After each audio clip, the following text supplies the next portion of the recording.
우크라이나 국경에서 군사적 긴장감이 이어지는 가운데 미국 정부가 미군 3,000명을 동유럽에 추가 배치하기로 하는 강수를 뒀습니다.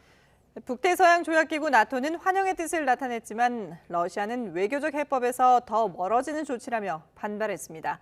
오늘 아침 세계는 조수연 기자와 함께하겠습니다. 안녕하십니까? 안녕하세요. 어서 오세요. 네, 미국과 러시아의 안보 협상 좀처럼 진전을 보지 못하고 있는데 미국이 더 강하게 나가고 있죠? 네, 맞습니다. 바이든 미국 대통령이 현지 시간 2일에 미군 병력 3,000명의 동유럽 추가 배치를 승인했습니다. 존 커비 국방부 대변인은 브리핑에서 추가 병력은 나토 회원국인 루마니아와 폴란드에 배치된다고 밝혔습니다. 노스캐롤라이나주 육군 기지에서 2,000명이 수일 내로 폴란드와 독일로 향할 예정이고요. 대부분은 폴란드에 배치됩니다. 그리고 독일에 주둔해온 미군 병력 가운데 1,000명 정도가 루마니아로 이동할 예정입니다.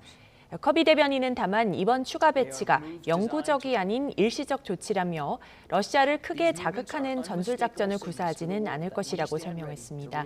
나토 동맹을 안심시키기 위한 준비로 공격에 대비한 억지와 방어 차원이라는 겁니다.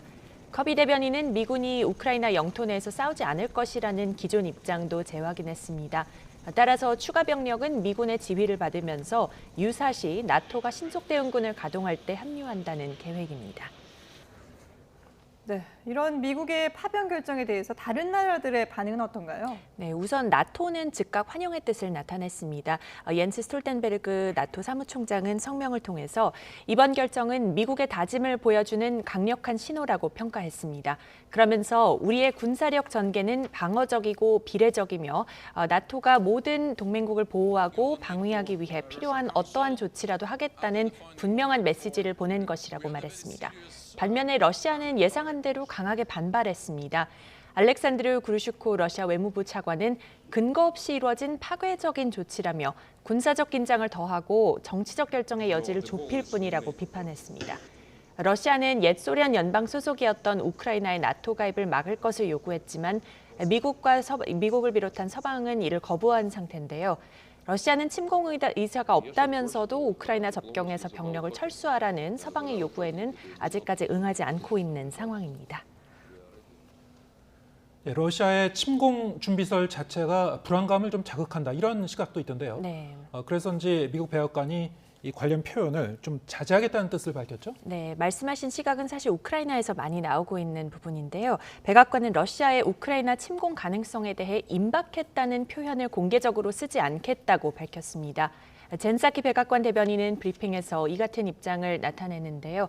푸틴 러시아 대통령이 침공 결정을 내린 것으로 알고 있다는 잘못된 메시지를 보낼 수 있어서 이렇게 이 표현을 사용하지 않기로 했다는 설명입니다.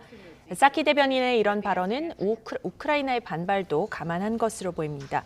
우크라이나는 러시아의 침공 가능성에 대한 미국의 과도한 경고가 불안감을 키우고 자국에 경제적 피해를 준다며 불만을 표시해 왔는데요.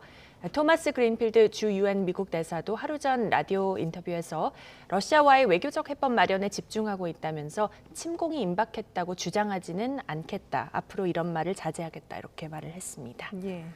외교적 해법을 모색하겠다라는 게 미국의 입장인데 네. 이 입장은 다른 정상들도 마찬가지죠? 네, 맞습니다. 서방 측이 이제 적극적으로 미국의 힘을 보태서 나서고 있습니다.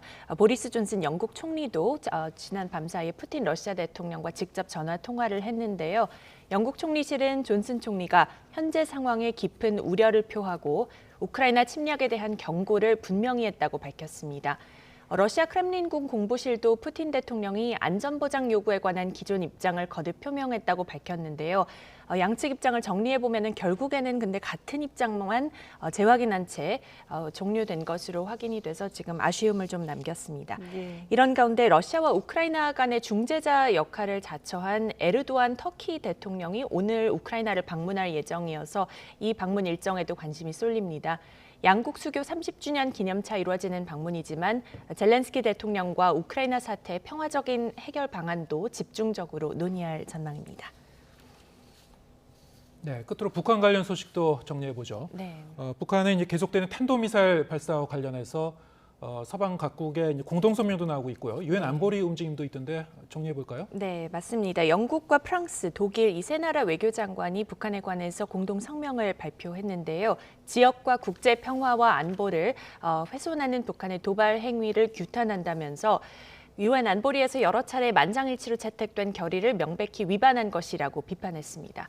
그러면서 북한의 안보리 결정을 완전히 이행하고 미국의 계속된 대화 요청을 수용하는 한편 완전하고 검증 가능하며 불가역적인 비핵화를 위한 구체적인 조치를 취할 것을 주문한다고 밝혔습니다. 세 나라 외교장관은 아울러 북한에 잇따르는 미사일 발사에 공동 대응을 이어가겠다는 입장도 재확인했습니다. 이런 가운데 미국 동부 시각 4일 오후 3시 유엔 안보리가 북한의 중거리 탄도미사일 발사에 대한 비공개 회의를 엽니다.